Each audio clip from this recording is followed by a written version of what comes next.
You strong.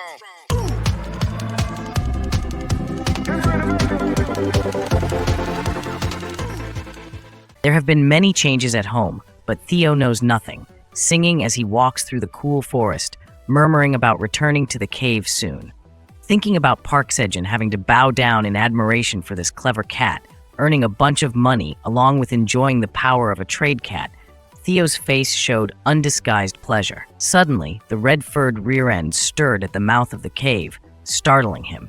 Theo panicked and shouted, asking who was in front of him. The red bear turned back to look at him with Park Sejun's bag still in its mouth, drawing Theo's full attention to it. Trembling, Theo pointed at the bag and shouted, "Isn't that Sejun's stuff? How did it end up outside the cave? It can't be. Did you kill him?" Theo's face turned pale at the thought of the human being eaten by the red bear. Only the bag left for it to play with. It collapsed in pain on the ground. The red bear didn't understand what this cat was saying. Why was it blaming the ground and sky, saying its bad intuition has never been wrong? Its claws silently spread out on its chubby legs. Theo murmured that it had felt a bad omen from the 38th floor onwards, so it ran as fast as it could. Thinking about it, it yelled at the red bear. "I haven't enjoyed the remaining time as a trade cat yet." The proud claws of the cat sharpened.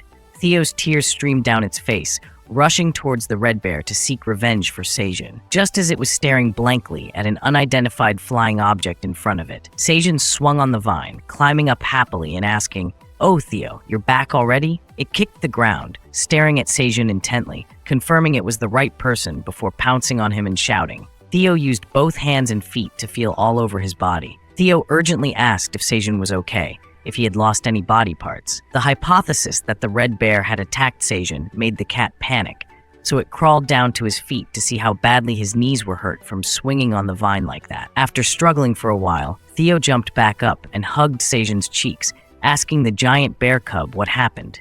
Quickly. Finally, it calmed this cat down a bit to formally introduce both sides. That this was indeed a giant red bear mini version. It accidentally fell into the cave, and then the whole family became close. With a friendly arm on the chubby shoulder, Sejun proudly mentioned that its mother would protect this area in exchange for honey and food. Finally, Theo also put aside its fear and worry from earlier, took a deep breath, and told the human guy that it was just afraid he might have been eaten. With the appearance of a big red bear, Theo thought it wasn't wrong to think that way. Suddenly, Sejun muttered that the name Giant Red Bear sounded too long and vague, wanting to give it a separate, easy-to-pronounce name, so it had to ask Theo to be the interpreter. But Theo said its name was just Baby Bear, not knowing if it had any other name. Theo's response made Sejun think that he should come up with a name himself. Not knowing if the mini bear understood, it eagerly made a grunting noise. Its sparkling eyes looked at Sejun full of anticipation to hear the new name, and he pretended to be mysterious, as if he had just come up with a brilliant name. It's Kuk. It sounds like Sejun just invented some fancy name, but he simply thought that the bear always grunts all day long, unable to speak human language. This could be a perfect name. The little ones looked at Sejun, who had just named it with a very proud face, then blank for a few seconds. Then Theo had to represent them to Sai. Sejun had no talent for naming at all. He turned to pat the bear's head. "Look at Kuk here," not objecting at all, showing that it really likes this name. He rubbed the bear until it lay down on the grass, enjoying itself, taking the opportunity to add more to make the little cats and rabbits see how excited this kid was about the name he gave. Only Theo jumped on Sejun's head, protesting angrily, ignoring the name issue, straight to the main topic of selling this time. Theo took out a large pouch of coins, informing him that this time he had completed the task perfectly, sold everything. So how much did Mr. Sejun plan to give to the shopkeeper? Theo had to rely on the rabbit to push the cart to load it all. Sejun was very happy, asking if it was including the previous round. It seemed to be 38 hours. So Theo forgot about the guy who named him rudely, turned around and happily agreed right away, on the condition of being able to eat soup as a reward right now. It nestled in Sejun's arms, enjoying the soup package brought to its mouth. Starting the time of the well-fed shopkeeper, thinking of the taste of the reward soup touching its tongue, it felt blissful. However, this time, someone else's mouth was watering instead of Theo's, even drooling on the cat's head, covering the light so it had to open its eyes. If Sejun hadn't intervened, it's certain it would have rushed over to give Kuk a beating. Its mouth screamed, "How dare you stick your tongue in my reward soup?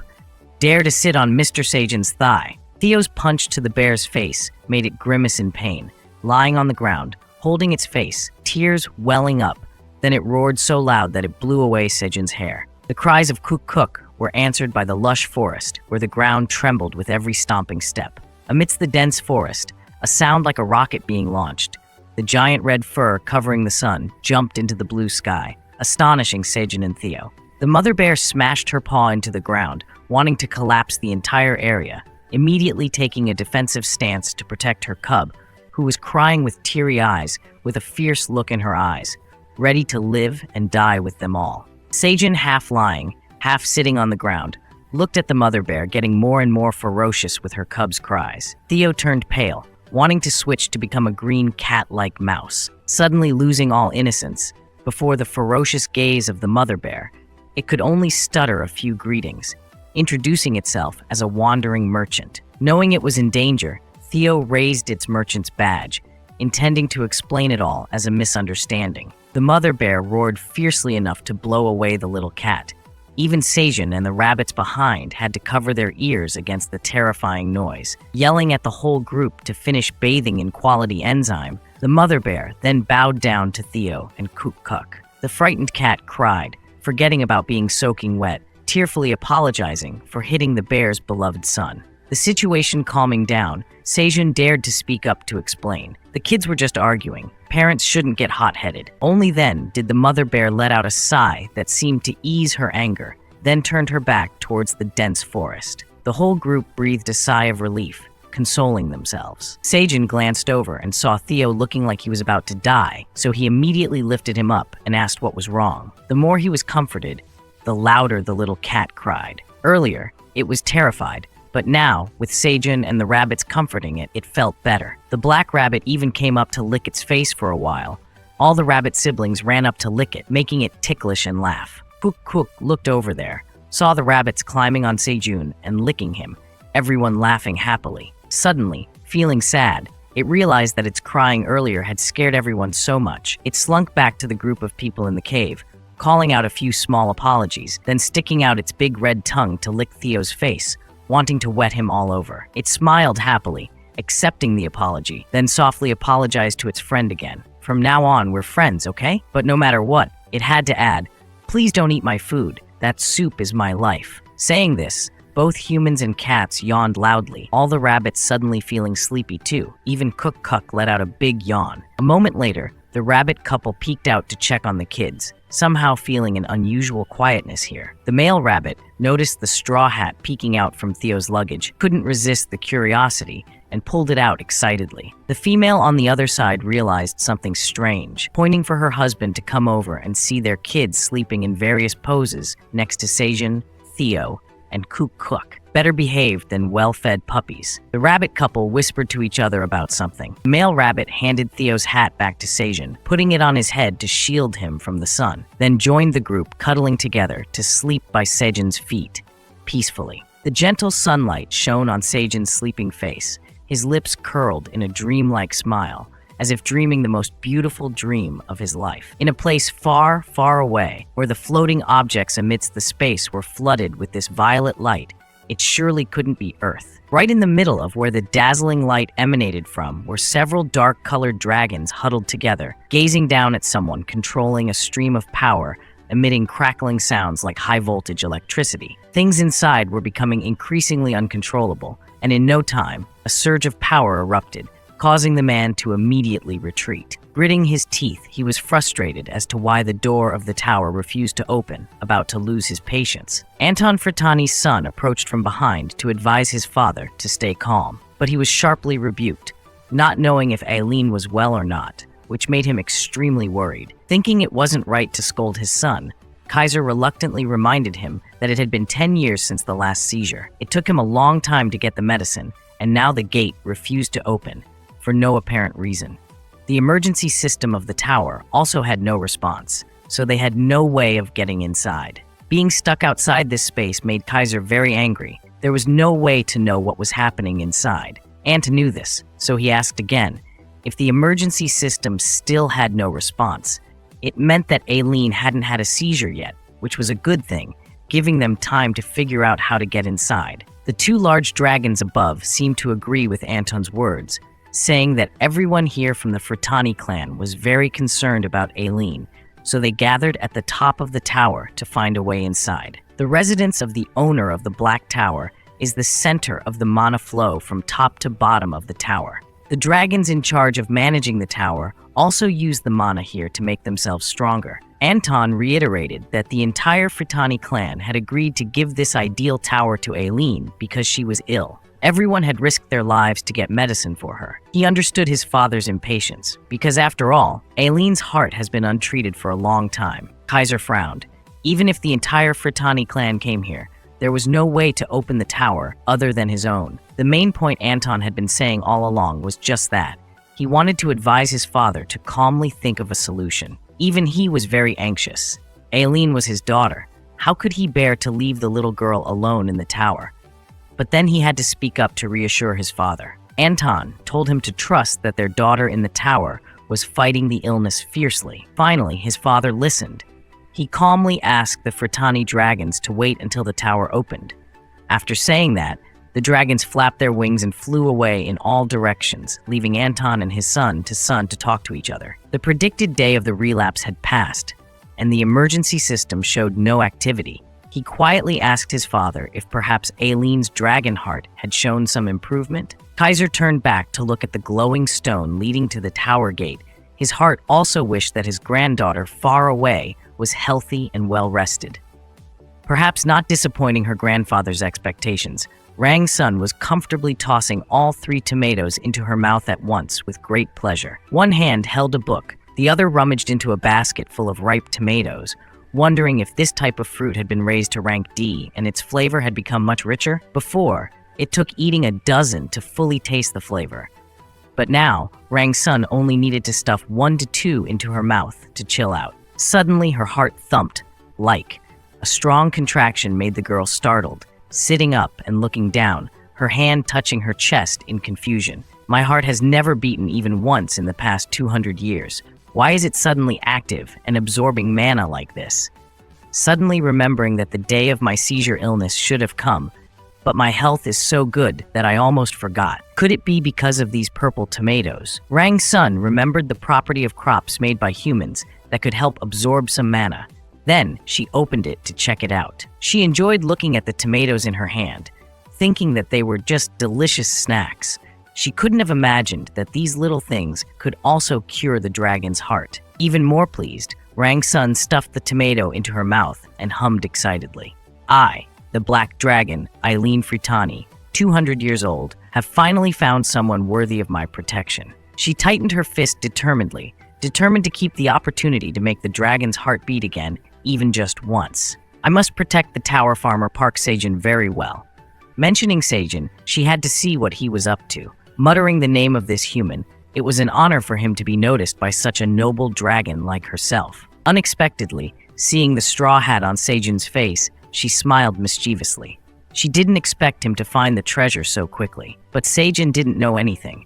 He was still scratching his nose, lost in the dream under the clouds. The dark green background and the text of the system suddenly intruded into Sejun's dream, pulling him awake. As soon as he opened his eyes, he had to shout out because the status window had been stuck to his face for a long time, calling this idiot over and over until he woke up, forcing him to read the tower manager's questioning lines. He asked if Sejun had been warned about using items that hadn't been appraised and what troubles he might encounter. A diligent farmer who sells his face to the land and his back to the sky naturally wouldn't know. Sejun, puzzled, raised the straw hat and asked, "Why suddenly ask about the appraisal process?" At this moment, he just realized there was a hat on his head. The rabbit woke up. Peepee told him that he got it from Theo's bag. Clearly, the system only knew this item was an unidentified item. Sejun woke Theo up to ask for the provenance, but the cat meowed a few times and then turned around, not like normal cats waking up when touched. Out of options, he asked the system to check the info automatically. Initially, the item was called a farmer's straw hat, which sounded normal. It wasn't clear who created it, but the last line truly amazed Sejun. It had the skill of Mother Earth's protection level 1, which made every piece of land owned by the user recover its fertility faster than usual. Sejun hasn't reached the level to use it yet, but the tower manager kept urging him to appraise the hat first. Needless to say, when he needed something appraised, he got it right away, mainly to take the hat back to examine it in detail at his place, so the content was very casual. Rang's son contemplated it for a moment before placing it on the table, her hand spinning it like starting up. Indeed, as soon as her hand reached out, the blue light of the appraisal skill enveloped the hat, lifting it up for her to read the entire information. It's unknown what she read, but she smiled brightly, quickly letting Sejun know that she liked this item and congratulating him on obtaining such a valuable item. Not only that, she immediately gave him a new, hot mission that Sejun needs to offer the tower manager crops full of the blue moon energy soon. Success will be rewarded with the straw hat. Otherwise, forget it, even though he was the one who asked Theo to get it. But this kind of nonsense behavior from the tower manager isn't something new. Sejun also needs fatty fruits to appear during the blue moon period, so he agrees right away. Suddenly, the status window notified that Aileen Fratani wants him to pinky promise with, adding a reminder that the tower owner has revealed his name, hoping the farmer understands how much honor he's been. Sejun naturally doesn't understand why the manager suddenly introduced himself after so many days of tormenting him. He can still torment him without using his name as usual. Seeing his lack of appreciation for his noble title, it angrily spouts out a series of questions asking if Sejun wants to reclaim the straw hat without saying a word, reminding once again, knowing its name is very honorable. Yes, sir. Yes, sir. Whatever you say is correct. Sejun humbly pleads with Mr. Aileen, saying it's such an honor. Then he gets to the main point. He extends his pinky finger, firmly declaring that I, Park Sejun, promise to offer my blue moon energy-containing crops to Aileen Fratani. The next window reports that this is Sejun's first promise to the tower manager, so he doesn't understand why promises are suddenly so important. Usually, when tasks appear, he just does them without needing any promises, right? Sejun's clueless face appears in the purple orb, pleasing Aileen very much. It extends its own pinky finger, nodding. Yes, that's our first promise. Promising Rang's son completes the task. Sejun is returned the brand name straw hat with the name Creation of St. Patrick, to enrich the fertile land. Call it a creation. Sejun reaches out to receive the hat in confusion, immediately explained by the system. Long ago, a skilled farmer named Patrick, revered as a saint, created this hat, so it's limited to only those engaged in farming. This is one of the 10 creations existing within the Black Tower. Plus the land's protection skill to enrich the fertile land.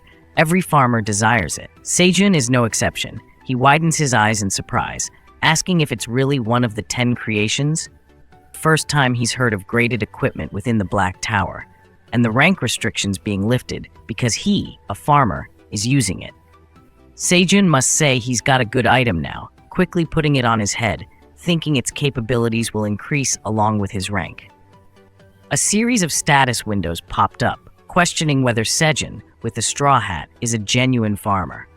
Then names of skills like farmer's body or blessing of the harvest flood in, followed by a long list of neat features for Sejun to see. It relies on the farmer's own name, wearing the hat, to upgrade the land's protection skill to level 3, adding the level 2 skill of a farmer's always sturdy body, plus the level 1 blessing of the harvest, blessing some owned plots for a bountiful harvest in a week. Being a hardworking farmer, how can one not widen their eyes at these incredible skills? Looking out at the barren land just sown, Sejun is excited that the skills of this straw hat will help him expand his cultivation area faster than usual. He'll have to reward Theo later. The little guy is still snoring, clueless. Well, let him cuddle for now. He's found Theo cute for a while, but now he's even cuter. Cuddling too much, the two plump legs rise and touch his face, telling Sejun to stop his creepy behavior. He's a male cat after all. Why openly pamper him like this during the day? Announcing rewards for a week, Theo shouts to skip the matter of being molested earlier. Initially, only having 38 hours, now for a week. No wonder he's happy. Sejun is even happier, lifting the cat excitedly, thanking it multiple times, waking up the sleeping worms, witnessing the cat's joy under the sunlight. Days pass by, and one day, the prehistoric cave is quieter than usual. Ink sits chewing without paying much attention to some soft paw steps, but Sejun's thigh vibrations are hard to ignore, making Theo sit on his lap shiver along. Finally, unable to bear it, Theo has to look up and ask if he could stop shaking his legs. My brain is about to fall out already. He panics, embracing Theo tightly, trying to stop his leg movements, but it's been a long time since the rabbit's home has been this quiet. Even the other rabbits seem quite nervous. Not just him, but Theo doesn't care. Waiting is pointless to him.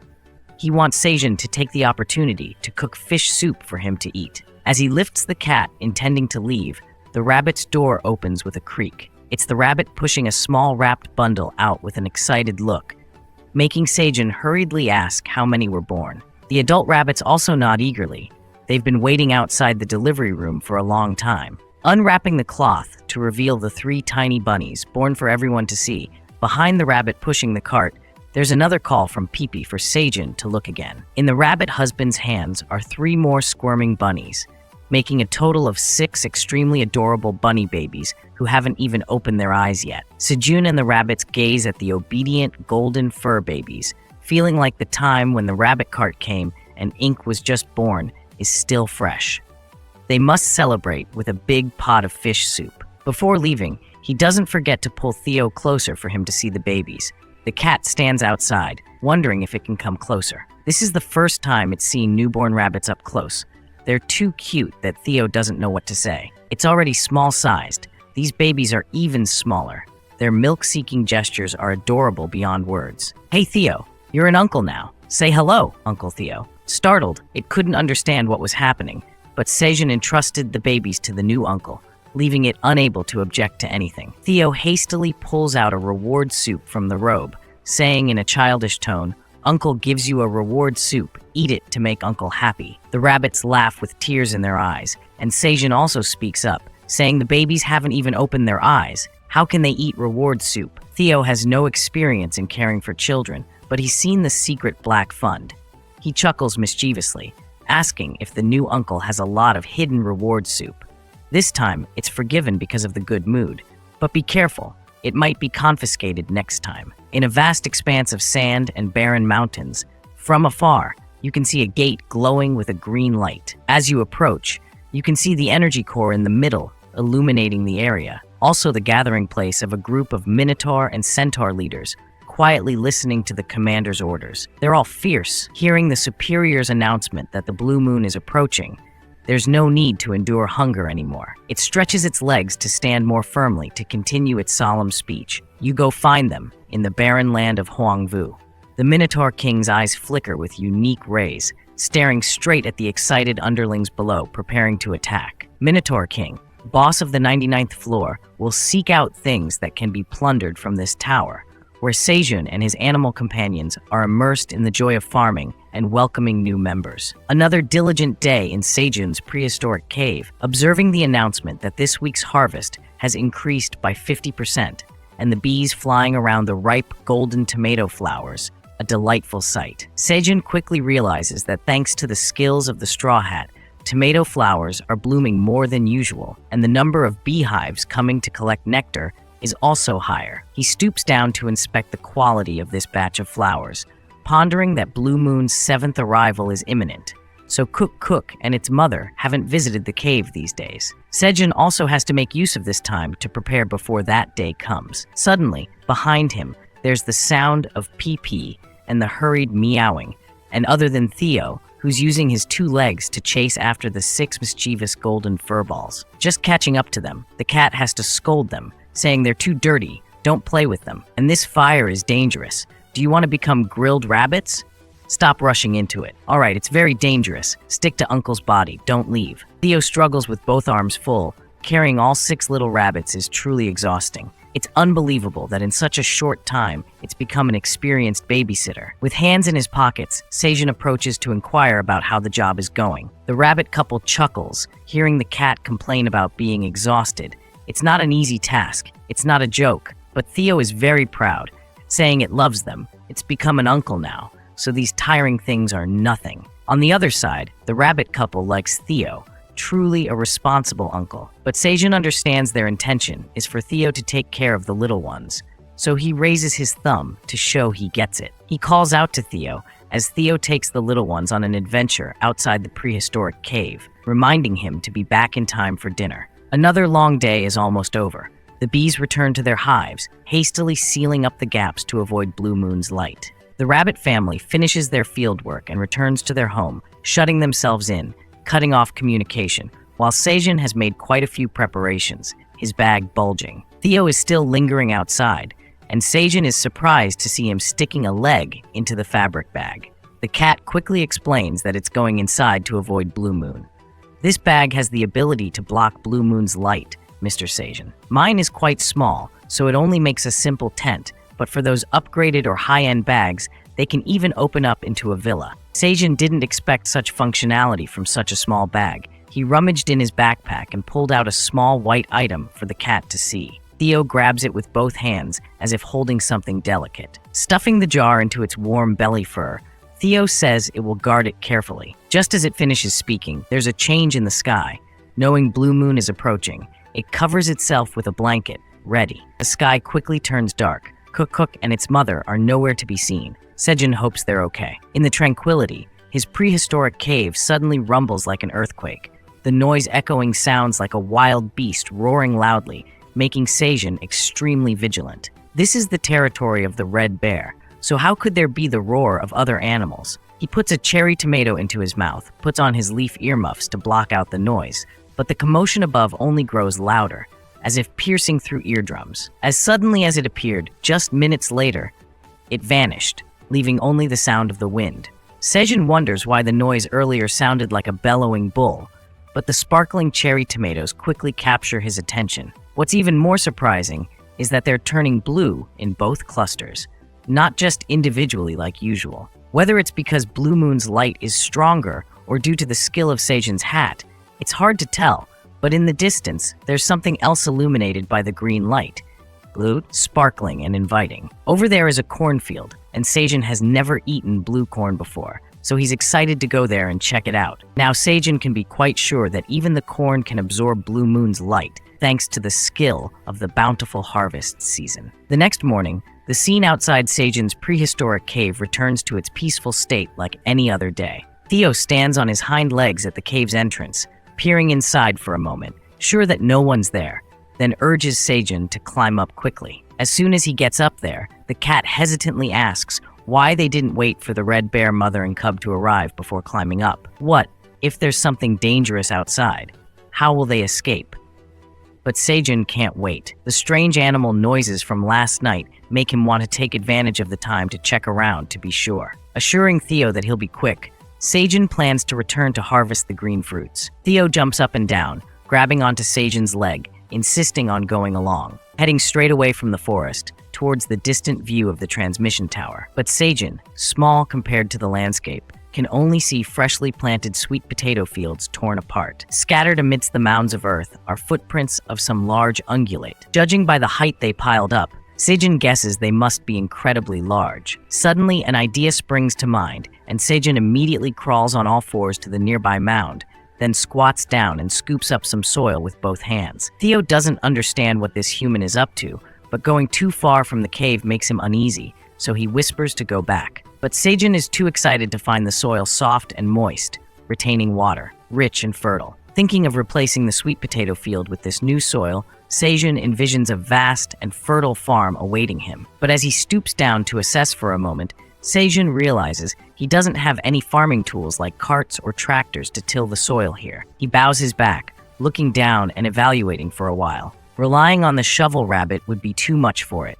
It would take 10 years to finish. While pondering, the status window appears next to him, wondering what Sejun is doing outside. He follows Blue Moon's reminder that the danger may have disappeared, but there are still many dangers. Slides down, deciding to return to the cave immediately. Suddenly, Sejun turns and asks, "Hey, tower manager, oh sorry, Eileen, are you okay after yesterday?" He doesn't want to chat, simply saying, "I'm fine, thank you," urging Sejun to hurry back to the cave for her. Her oddly impatient attitude makes him chuckle, wondering why she's more agitated than usual. Then he bursts into laughter, sure the tower manager is eagerly awaiting the harvest after Blue Moon. As soon as they return to the cave, Theo immediately takes off his robe to find a place to sleep, following Sejun exploring the exhausting piece of land. Leaving him, Sejun steps towards the glowing new cornfield, eager to pick some ripe ones absorbing Blue Moon's light. The status window pops up, reporting various experience points, but Sejun keeps his eyes glued to the sparkling corn kernels. It's D-grade stamina corn,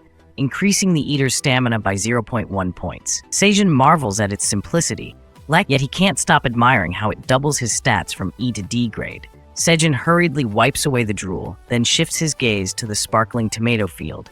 No more hesitation. He took a bite and see how delicious it is. Yum yum. Just as he's enjoying the corn, the tower manager jumps in to ask if he forgot a promise. Sejun immediately picks 5 tomatoes into a tray, respectfully offering them to Aileen. The notification window thanks him cheerfully, but there's no reward mentioned, simply saying she'll repay the favor later. Sejun happily agrees, and the information panel disappears. Aileen is eager to try Blue Moon's tomatoes, unexpectedly finding 5 of them in her hands. She holds one tiny tomato between her 2 claws, looking at it expectantly.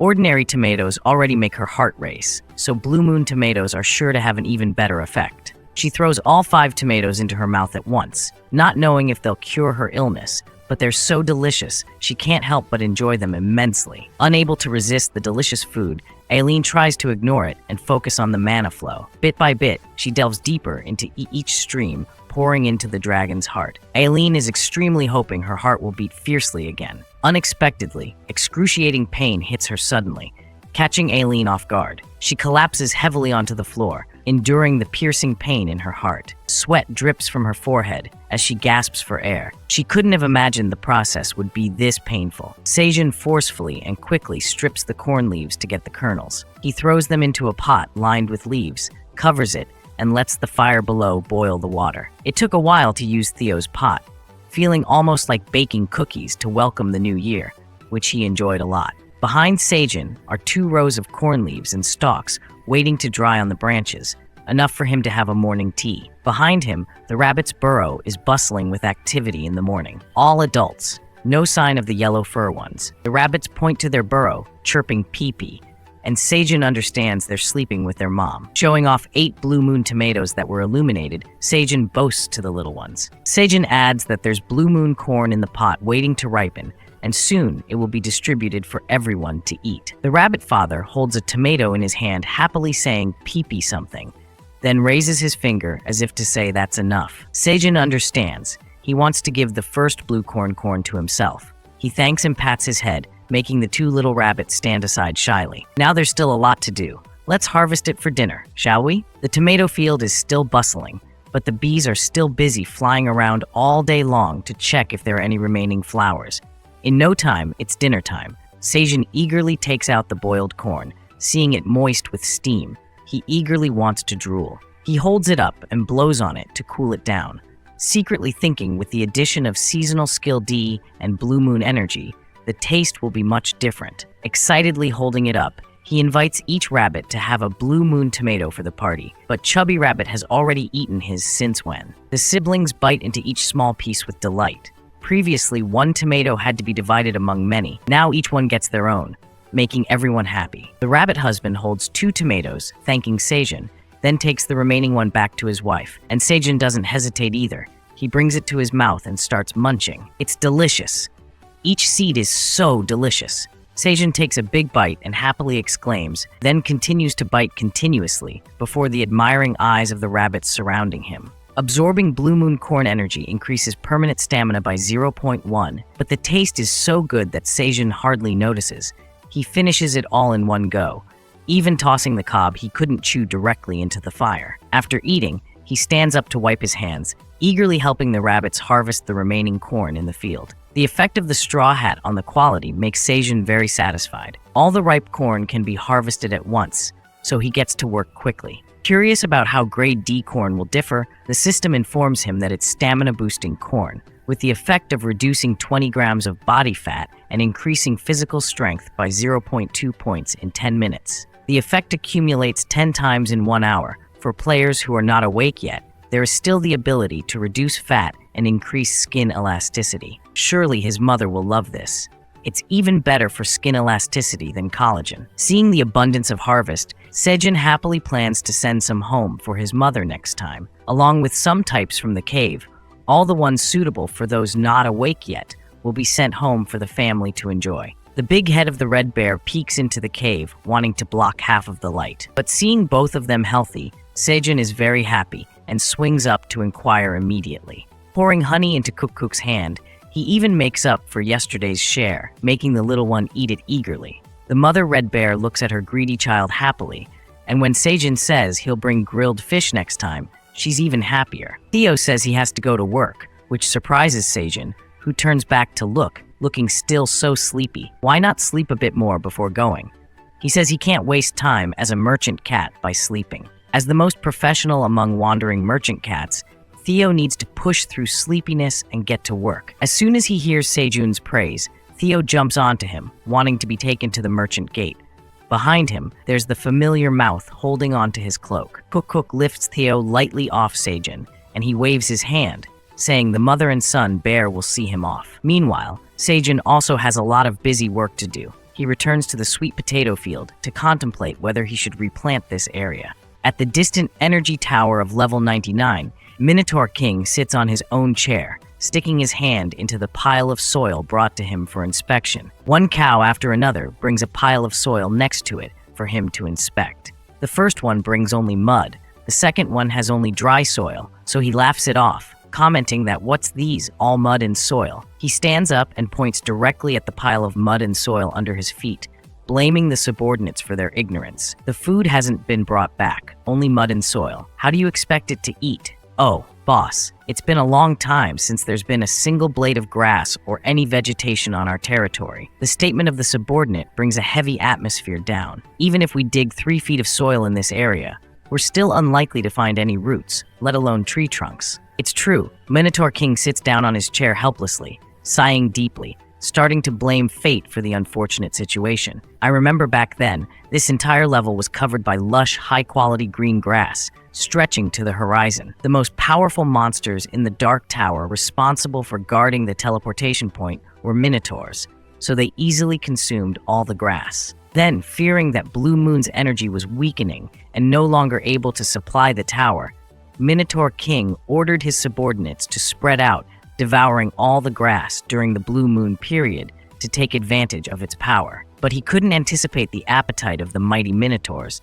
Once they were given free rein to eat, they ate even faster than the speed of grass regrowth. So from a lush green area, this land gradually became barren like a desert, showing no signs of vegetation. The problem that makes it even more troublesome is that the muscles of the young minotaurs seem to be not in good condition. To maintain the immense strength they pride themselves on, they need high-quality grass to eat. But enough with the consequences. Minotaur King shouts for Ox 3 to bring whatever they have up here. He's the one who ventures farther than the other cow warriors, bringing back soil and stones. Watch out for being scolded. Ox 3 stomps its hoof down with a loud umph, and then hesitates, apologizing. Even though it's late because it went farther, there's no sign of anything, no matter how hard it searched. Minotaur King was about to say that it's fine, returning safely is good enough, when suddenly he widened his eyes in disbelief. Quickly separating the subordinates, he went down to where Ox 3 was with an extremely serious expression, making the subordinates terrified. Minotaur King grabbed Ox 3's shoulder and shook like crazy, interrogating, "Hey, what's that thing on your head? What's that sweet smell on your horn? Huh? Ox?" It glanced at its own horn, as if it didn't know what Minotaur King was talking about. It also didn't know what the potato sprout hanging precariously on its horn was, and when it had appeared there. In the management tower, Aileen gradually opened her eyes with a pounding headache. Guessing it had been unconscious for quite a while, it sat up and accidentally bumped into the hanging chandelier. Surprised, it turned around to stabilize it, not understanding why the ceiling was so low now. The senseless question made it quickly look down and realize its field of view seemed wider. Even the magic sphere seemed smaller compared to it. Aileen lifted itself up and realized it seems like it has grown taller. It placed the sphere back down and sat pondering, looking at it with a puzzled expression. Growing up suddenly like this, for what reason? It couldn't have hit puberty this quickly. Aileen thought about the blue moon tomatoes with mana levels 10 times higher than normal tomatoes, and it had eaten 1, 2, 3, 4, 5 of them. Could that amount have caused its dragon heart to react, leading to this change? But Aileen still found it very strange upon careful consideration. Earlier, it only felt pain from its bones and muscles enlarging, but where did the heartbeat come back? This approach might not be sustainable in the long run, but Aileen still happily cradled the sphere, cherishing it when she saw Sejun's face. Indeed, the dragon's heart had beaten once. Surely the produce of this kind-hearted farmer still had an effect on it. Suddenly, Aileen's eyes saw Sejun enjoying blue moon food with the rabbits, and the item in his hand looked strange. Why didn't he share it with her? Aileen immediately moved her large body to find a bigger sphere left by her grandfather. Aileen wanted to see what it was to get her share. Stuck at the door due to her oversized body, Aileen roared loudly, trying to force herself through. It's her food. She can't be left out like this. Hey, Park Sejun! Her call didn't reach the 99th floor, where Cook was waving to the bees flying across the almost harvested cornfield. The shovel rabbit piled up a heap of leaves after its parents peeled the husks off the corn, while the golden fur rabbits ran around everywhere diligently, helping their parents to work to transport the skewered corn to the storage area. Some corn was being grilled over a large fire. Some others were being watched over by Sejun, who couldn't help but turn his head back to praise the rabbits working so diligently. Telling the cart-pulling rabbit to gather the rabbits together for dinner, Sejun held a child in one hand and adjusted the pot of boiled corn with the other. He just opened the lid to see if it was cooked, and the little rabbit in his hand drooled at the fragrant scent. The corn was just right, and the tower manager wanted to eat. Just as he poured it into a big bucket, the window with a new mission status showed up. The reward is gratitude, but if it doesn't get a corn, it'll be mad. And there's more corn to grill. Sejun gently told it to wait a moment, and he'd send both boiled and grilled ones together. Of course, the dragon agreed. Sejun turned back to show the rabbits where to place the golden grilled corn. In no time, the whole rabbit family saw the long spread of boiled and grilled corn buffet, ready to dig in right away. Holding up a skewer, Sejun exclaimed, "Thanks to merchant cat Theo's long journey to bring back corn seeds, the whole family could enjoy a sumptuous meal. It's a bit regrettable that there's no butter or garlic, but eating like this is enough to make everyone happy." Sejun sprinkled some sugar on the corn, grilled it a bit until it charred slightly, then sprinkled some shredded cheese on it, blending the flavors into each kernel. He wondered who brought cheese into the tower to give him such a delicious meal, while his other hand rummaged through the backpack to retrieve his long-awaited main character. He accidentally found Korean chili powder in Theo's luggage after it returned with a straw hat. That kid didn't even mention the origin of this item, worthy of being stripped of the title of merchant cat. But since this is Sejun's favorite, he temporarily overlooked that, quickly sprinkling chili powder on the corn already flavored with sugar and fragrant cheese. The system popped up an evaluation.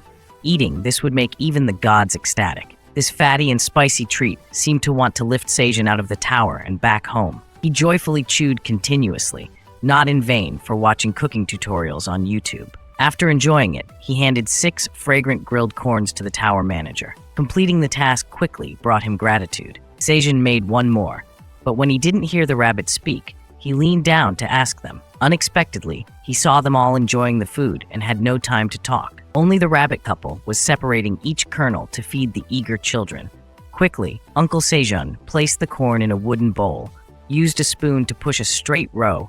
The corn kernels fell into the bowl, just enough for the kids to eat once without their parents' hassle. The rabbit couple was very happy. Sejun also turned back to eat another corn when he noticed the laughter of the children running back, proudly showing their aunts and uncles their faces. He laughed so much that he sprayed all the corn out of his mouth, because the rabbit kids either ate or rolled around cosplaying as corn. They were excitedly showing off to Sejun, making him laugh so hard he wanted to die. Taking each kernel out was a bit troublesome, but he had to do it. Then he had to feed each one to the kids, making his back ache. Suddenly, Sejun missed babysitter Theo a lot. Since it left, this cave has somehow been quiet. Every time, Sejun brought lots of corn, sweet potatoes, and fish to feed the bear family. The happy faces of both made Sejun very pleased. Life in the cave was still peaceful. But elsewhere wasn't as easy. Someone slammed their hand on the table and cursed loudly, wondering why Theo hadn't arrived yet. This young man had been waiting for Theo for days, making his confused friend ask, "Didn't you buy it for your girlfriend the other day? Why do you need more now? Don't you hear the news that the rich guys outside the tower are buying magic tomatoes at high prices? One tomato now costs 500,000 coins. If you don't buy before it goes up, there's no chance to compete with the rich." Jessica had to speak up to ask the team leader's opinion. They didn't have enough supplies to stay longer. Dongshik stood up to split the team to enter the tower as planned. He has done business with Theo before, so he would stay and wait. So, the team of 4 led by Jessica would enter the tower, and Dongshik's group would stay to wait for Theo to come and buy magic tomatoes. I thought Jessica would stay. Didn't expect it to be Suha. Cheerfully, the blonde-haired girl had enough magic tomatoes, lost weight as desired, so she gave the opportunity back to me. But Dongshik didn't understand. Why would this girl need to lose weight unless she's buying magic tomatoes for someone else? Suha took out several packets of soup and declared that she wasn't competing for the magic tomatoes, just because she liked that cat so much and wanted to spoil it. Dongshik understood that reason too. Theo really was an adorable cat. Anyone would want to spoil it. That cute cat is now happily singing on the way to the merchant's teleportation gate. It had traveled a long way, passing through many floors and seeing below a tall tree towering into the sky. It looked like it had aged many years, with a crowd of people standing in disarray, waiting to enter. Every time it came here, it felt like this was the largest gateway because the tree looked like the mythical beanstalk reaching into the blue sky. Mingling with the merchants, Theo eagerly approached to report that it was a novice merchant wanting to use this route to the 38th floor. It didn't know behind its back. There were eyes gleaming eagerly in the darkness when it heard Theo's name echo. The mob huddled together, trying to see if the image in the painting was indeed him or not. But all they knew was it was a cat. No way to associate it with such a painting. Blacksmiths are different, drawing cats that no one knows which cat it is. But I don't think he kept that straw hat. Elko spoke up and was immediately rebutted by Elki. It must be among his belongings. Who takes it out and flaunts it everywhere? Elko was puzzled and asked the leader, "Elka, do we really have to go get that ordinary straw hat?" The leader frowned and said, "What does it matter how that item is?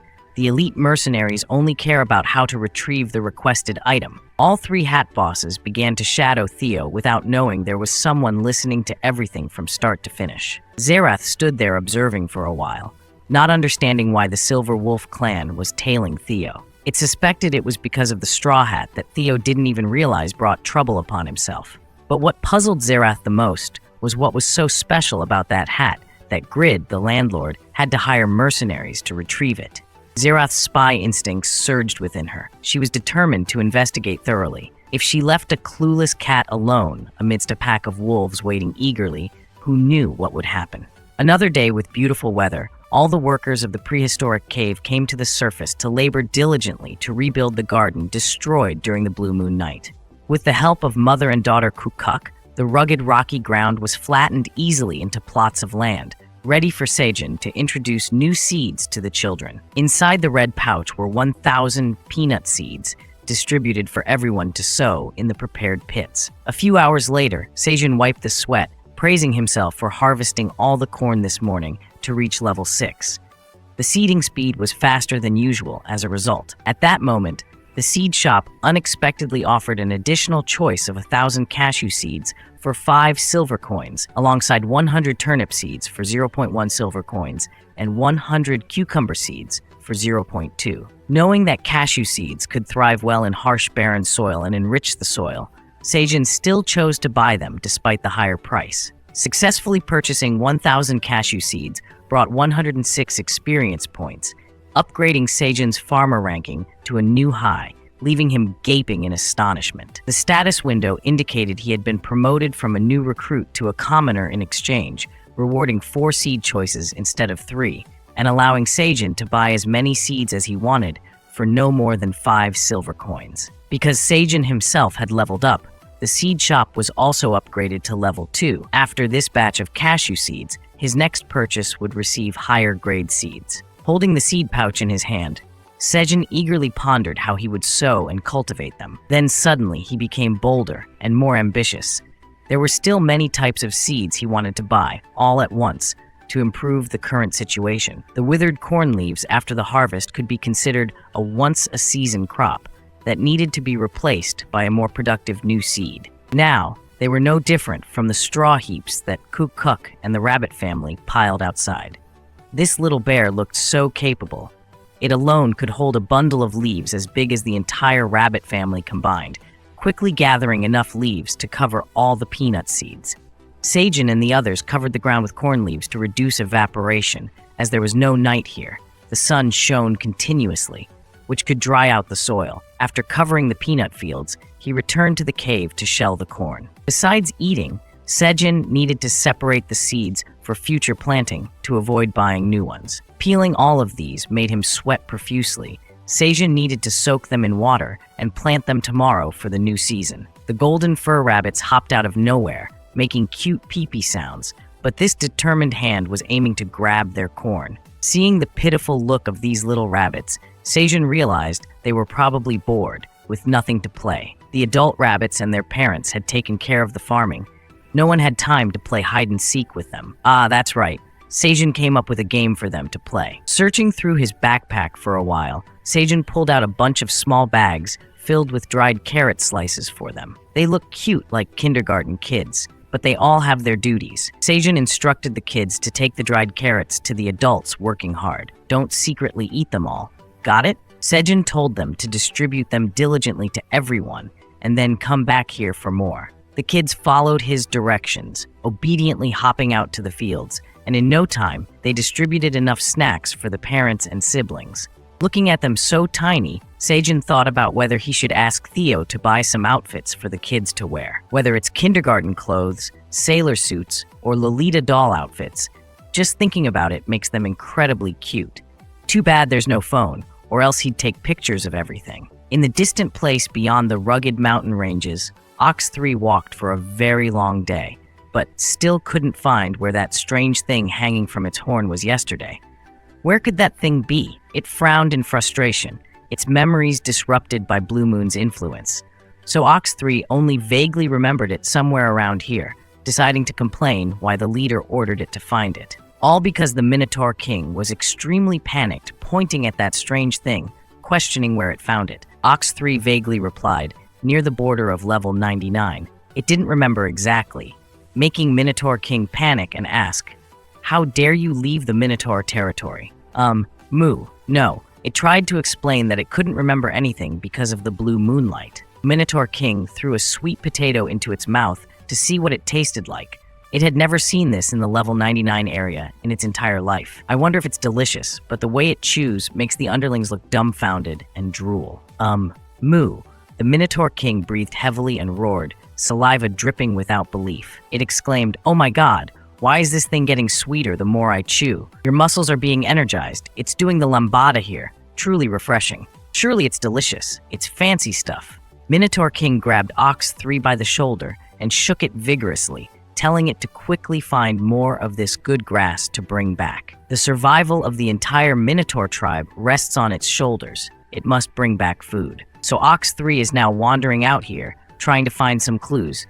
Otherwise, it might get beaten by the leader for returning empty-handed. But it's been a long day, and it hasn't seen a trace of good grass. Not to mention, if it accidentally wanders into the territory of the bear mother, it's dead for sure. So Ox 3 is very scared. Suddenly, a sweet scent wafted into its nostrils from somewhere, making it sniff eagerly. Following the call of food, Ox 3 panically discovered countless delicious grasses growing right in front of its eyes. They look incredibly delicious, so Ox 3 rushed over and grabbed handfuls to eat quickly. Oh la la, this taste is too delicious, sweeter than mother's milk. So even though it doesn't know what kind of grass this is, it eagerly gathers it all. As long as it can eat, and it tastes good, Ox 3 hugged a large pile to show off to the leader.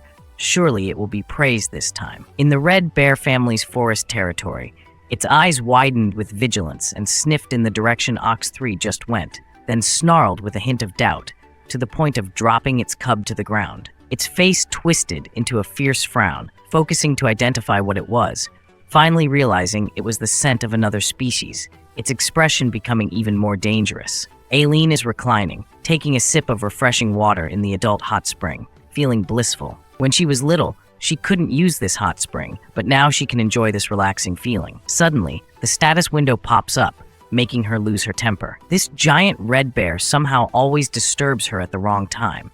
There must be something urgent. Aileen still reads its message. Indeed, it's urgent. Her mouth hangs open in disbelief. Sejun knows nothing. He's lying on the grass mat, sleeping soundly. Then Aileen pokes him through the screen to wake him up. The giant red bear's message about another monster near the prehistoric cave area immediately wakes Sejun up. Seeing the mother bear waiting above, calling him to come and see. The peanut field looks deserted, with only a few corn leaves scattered around by Ox 3, making Sejun freeze for a few seconds. All the effort they put into covering them is gone. That's the entire harvest of corn leaves. Sejun touches his messy hair, feeling bewildered. What came and took all the leaves without saying a word? Looking quite shocked, Sejun anxiously looks at the piles of soil, silently thinking, did he hear any suspicious noises last night? The mother bear grumbles a few times, and the tower manager interprets it as the mother bear saying it might be those horned dogs causing trouble, the ones that growled fiercely on the night of the recent blue moon. Based on the noise, they're definitely not easy prey. First of all, Sejun must feel lucky that the peanut fields below are not damaged. He tells Muck to temporarily harvest tomato leaves to cover this area first. Glancing over, he sees the mother bear saying she will expand her territory to patrol more from today. Sejun thanks her, but reminds her not to tire herself too much. The cub is at the age of eating and growing, but the most important thing for the mother bear is still safety and health. At least by now, Sejun can rest assured that no one in his zoo has been injured. But to protect his farm, Sejun will need to be even stronger himself. The next day is an important one. The onion thread, carried by the rabbits holding the queen bee's hive, is carefully laid out, placed next to Uncle Sejun's hut, and they return to their work in the fields. According to the plan, today the hive will hatch, so Sejun needs to stay with it to keep an eye on it. Because this second queen bee will accept the first person she meets as her master, so Sejun has arranged for all 200 bees not to go out for the time being. Lying down, enjoying some dried food, Sejun leisurely waits for the hive to hatch. The scene of the queen bee leading a new swarm in the area near the cave entrance to patrol and attack danger makes Sejun completely at ease. But there's been no movement all morning. He yawns, planning to take a nap and then greet the young bee. Prepared with tomato and sweet potato flowers as gifts, Sejun hopes the little bee will like them. While mumbling about how to welcome it, Sejun quickly falls asleep, drooling. Just like the hive waiting for this silly little bee to fall asleep, it starts to stir and crack open. The outer shell slowly cracks, revealing a bright light like a chandelier escaping from the covered leaves. From inside the nest, it stirs and then a golden hand emerges, pushing aside the leaves to make way for the newly born queen bee. The baby bee takes a deep breath, eagerly admiring her body for a moment with excitement, then tries to activate her translucent wings behind her back. Seems like she's functioning well, easily lifting the queen bee and taking her for a flight towards Sejun, stepping on this human's chest while he's still snoring away, unaware of anything. The queen bee stares at him for a moment, as if trying to determine what he is, finally unable to recognize him, but her sparkling eyes have captured the image of the new master. She calls out, "Bibi," several times to wake up this drooling fellow who won't wake up. The queen bee grabs the golden flower bouquet from Sejun's chest and puts it near his face to sniff. Then honey flies up from below the cave. The two of them greet each other with annoying Bibi sounds. As soon as Jo asks if she's found her new master, she nods vigorously. Seeing her own kind for the first time, the second queen bee flaps her wings and flies up to chat and play with Dio for a while, ignoring Sejun's continued snores. Bored of playing, she bows to Dio before returning to her new master, settles on his smooth face, presses her cheek against his, calls out Bibi again, then flies off to explore. Sejun is not woken up by the queen bee calling him, but it's the consecutive status window pop-ups that finally rouse him. His groggy eyes scan the area to see where it went. The empty nest suggests the little one has flown away. In a distant place, a chunky hand spreads out a few remaining corn leaves for Minotaur King to see. It suspiciously asks if this was abandoned near the territory border. Right? The foolish Ox 3 umbo a confirmation, handing it over to Minotaur King for examination, realizing this doesn't resemble the grass that used to grow on level 99. Furthermore, this amount is too little to share with the other subordinates, because all those large leaves accidentally fell into Ox 3's stomach. It apologizes for its insatiable hunger, but also can't blame itself. Minotaur's appetite is huge. Telling it to bring the whole bunch back and not let them eat would be too cruel. Minotaur King grabs the last leaf and puts it in his mouth to chew. Is the sweet smell tasty? Unexpectedly, as soon as it touches his tongue, he jumps up like a teenage girl seeing a handsome guy. It's too sweet. Even the energy in the leaf is flowing abundantly into every fiber, joyfully grabbing his subordinates' shoulders and shaking them, praising them. Minotaur King excitedly says that if they can gather more grass like this, their Minotaur clan can definitely revive the boundless plain. However, Minotaur King is extremely concerned that there is something in the other territory that wild grass can grow unexpectedly on level 99. It really wants to go there and bring back as much grass as possible, but it's not allowed to leave the clan headquarters as its guts are really hot and agitated. Glancing at the glowing energy rock, Minotaur King makes a decision by calling Ox 3's name. Go find and accurately record the directions to this grassy area for us. If you can easily bring back this much grass, there must be even more grass there. And if this grass was planted by someone, find out their identity for us too. While giving instructions, Ox 3 hesitantly raises its hand, asking if it can sleep for a while before going. Boss, I've eaten too much grass earlier, and now I'm sleepy. You ate all the grass of the whole clan and still want to sleep. Are you going, or should I chop you in half?